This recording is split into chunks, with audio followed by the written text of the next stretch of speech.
Sir, Sheikh হাসিনাকে যদি ফেরত আনতে না পারেন, ভারতকে আপনি আনুষ্ঠানিক চিঠি লিখেছেন, কোনো জবাব পাননি, তাহলে কি আসলে ঢাকা দিল্লি রিলেশন না? দেখুন আমি মনে করি যে দুটো পাশাপাশি চলবে, কারণ এটা হলো একটা ইস্যু, কিন্তু আমাদের আরো অনেক স্বার্থের ইস্যু আছে দুই পক্ষেরই। আমরা সেগুলি নিয়ে পাশাপাশি আগাবো।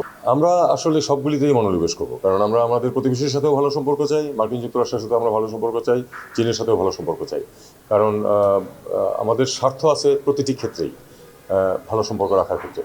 এবং আমি বিশ্বাস করি যে যাদের কথা বললাম তাদেরও স্বার্থ নিহিত আছে ভালো সম্পর্কের মধ্যেই। কাজে আমি আশাবাদী যথেষ্ট এই বছরের ব্যাপারে। আমি আশা করব যে এই বছর শেষ হতে হতে আমরা আরও অনেক নিশ্চিতভাবে বলতে পারবো যে হ্যাঁ, আমরা আমাদের সব প্রতিবেশী এবং বন্ধু প্রতিম দেশের সাথে আমাদের সম্পর্ক আরও উন্নত হয়েছে এক বছর। প্রায়োরিটি কিন্তু কোনোটাই কম না, কারণ আমি মনে করি যে এই তিনটি দেশের সাথে সম্পর্কের ক্ষেত্রে আমাদের প্রায়োরিটি যথেষ্টই আছে, কারণ এই তিন জায়গাতেই আমাদের বিভিন্নভাবে আমাদের স্বার্থ খুব শক্তভাবে নিহিত। তো জানুয়ারির মধ্যে হয়ে যাবে। আমি আশা করি সব রিপোর্ট এখন আসেনি, কিন্তু আসার পথে আছে। আমি আশা করি যে খুব তাড়াতাড়ি এই আমাদের পজিশন জানাতে পারবো এবং তারা তাদের রিপোর্ট পাবলিশ করতে পারবে। প্রায়োরিটি হচ্ছে রোহিঙ্গা সমস্যার সমাধান, প্রায়োরিটি হচ্ছে এই তিন গুরুত্বপূর্ণ দেশের সাথে সম্পর্ক ভালো রাখা, এবং প্রায়োরিটি হচ্ছে আমাদের অর্থনৈতিক এবং কূটনৈতিক ক্ষেত্রে যাতে স্টেবিলিটি এবং আরও ভালো অবস্থার সৃষ্টি হয়। রাখাইন পরিস্থিতি অত্যন্ত চ্যালেঞ্জিং, কারণ এখানে গ্রাউন্ড রিয়ালিটি পরিবর্তন হয়ে গেছে। এখন আমি যখন প্রাইভেট পার্সন ছিলাম তখন আপনাদেরকে অনেক কিছু আমি বলতে পেরেছি, যেটা আমি এখন এই মুহূর্তে আমি উচ্চারণ করব না। কিন্তু আমাদের মূল লক্ষ্য হচ্ছে এই মানুষগুলোকে অধিকার এবং নিরাপত্তা সহ ফেরত পাঠানো, এবং অধিকার নিরাপত্তা যদি না পায় তাহলে তারা যেতে রাজি হবে না।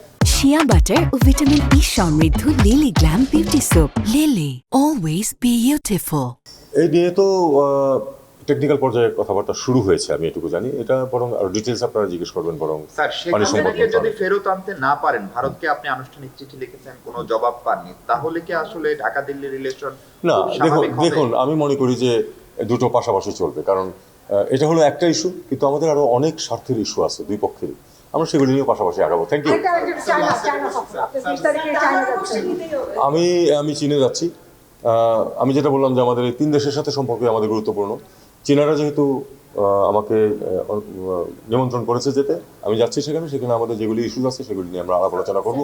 কী ইস্যুজ আছে সেগুলি আমি এখন বলবো না, কারণ একটা ইন্টারমিনিস্ট্রিয়াল মিটিং ফরেন সেক্রেটারি আহ্বান করেছেন, সেখানে আমরা ঠিক করবো যে আমাদের কী অ্যাচিভেবল, কী আমাদের তাদের কাছ থেকে সমাধান করতে পারি। কোনটা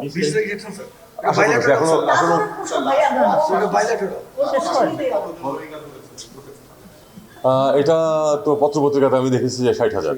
এখন আমি জানি না এক্সাক্ট সংখ্যা, আমরা এখন জানি না। আমরা তাদেরকে ওই ফিঙ্গারপ্রিন্ট নেওয়ার অনুমোদন দিয়েছি, এবং তাতে করে আমরা জানতে পারবো যে ফিগারটা কি।